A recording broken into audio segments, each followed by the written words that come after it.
I'm Seth Millhorn, and this is my brand new X9 combine behind me. We're a fourth generation family farm. We're based just north of here, 25 miles, and we farm in the Palouse region. We have a mixed blend of crops, both on the grain side and the forage industry. So when we're not in combines, we're in balers. We have quite a bit of Timothy hay, and then we farm all normal grains down through the Palouse. We farm right around 30,000 acres, all continuous crop. A little bit of irrigated on the north end, but for the most part, we get what rain gives us. On the grain side, everything is Hillside combine required. Family came out into this area like everyone else as soon as the trains came out, and then we started clearing ground. So that was about 1907. Myself, my brother-in-law, father 76, 9 employees, 4 kids. It's a general circus.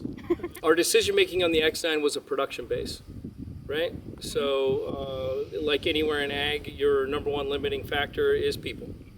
And we had to get to production, and we knew the X9 chassis had the capacity and had years worth of time and endurance, and so we've been waiting for Hillco to take on the engineering feat.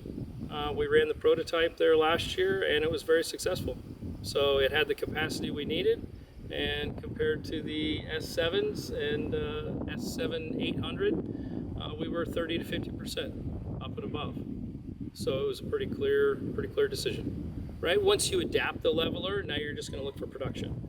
Right, so we moved to the X9 on a production basis, but grain savings, yeah, without a leveler, your grain savings, it's not even a conversation, right? If you think you have a problem with grain loss, that means you have a problem with grain loss, right? If you think you need a leveler, that if it means, walks like a duck.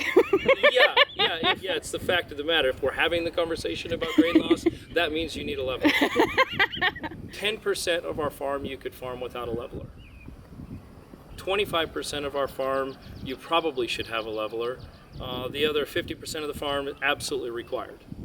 The grain savings on the flattest ground we have with a leveler pays for itself in a year. Other than sitting in the cab, what benefits does Hillco give you? From a fleet management perspective, you no longer have to lay out your fields based on monitoring grain loss, right? You get to lay out your fields for efficiency. Right, as opposed to contouring something in a specific aspect. No, we can A-B the steepest ground in the world with a Hillco, as opposed to working up and down the draws, and oh, you can't go down a hill, and oh, you can't go up a hill. No, we've got terrain compensating fans. If you need to go down the hill, you go down the hill. If you need to go straight across the side of the hill, you go straight across the side of the hill. Instead of laying your fields out, we're able to A-B with an X9 in the Palouse. And we all know going around in little horseshoes and little circles doesn't work very well, right? I've got 4 combines in the field on fleet management. You've got to chase them down. It's all about efficiency.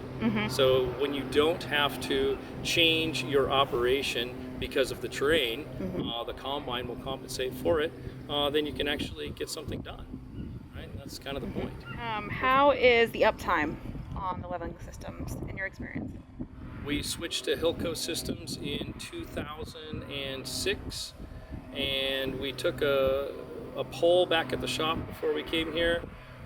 We have had 3 breakdowns that we know in 20 years, and they were all simple electric hydraulic control, right? A solenoid, a sensor, but that's 20-some thousand engine hours. Right, 1,000 hours a year between all the machines, 20 years. That's 20,000 hours of time. Good job. Never broke. Nicely done. We've never broke a hard part. Yeah, so uptime is good. Beautiful. 3 solenoids and 20,000 hours, solid. If you had a breakdown, were you satisfied with the support or warranty resolution? 100%. If you have a problem with the Hillco unit, you call Hillco and you talk to someone, and they're right there to solve the problem, right? I mean, it's the way it should be. It's that simple. My summary of Hillco's customer service, a really nice snap-on channel locks. Right? I got in the mail. Right? You're Those welcome. are nice. Yeah, no, the Hillco customer service has been excellent, right? Hillco is a great locally owned family business, right? And they still run it like that.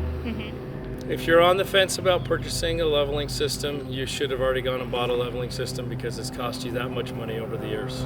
Nice. You bought 3 this year.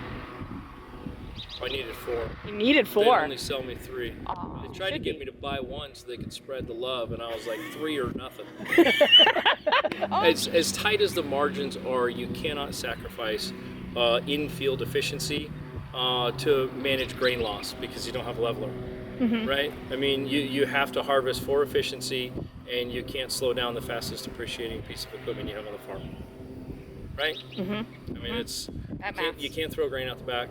You can't slow down to try and keep it. Yeah, but yeah, they're expensive, but they hold their value. I think the depreciation of the leveler would be half the pace of the depreciation of the machine, right? If your chassis is going to depreciate 20% in X period of time, you're going to depreciate the value you put in the leveler 10%. If you want a 5-year-old combine with a leveler on it, it's the same price as another 5-year-old combine plus a new price of the leveler. Pretty close. Right, because it's not a wear item. Every aspect we look at is efficiency based, and you can cut the Palouse with no leveler, right? I mean, you'd be at 15% production just driving around. I really wish I had some big mantra to unload, but I don't.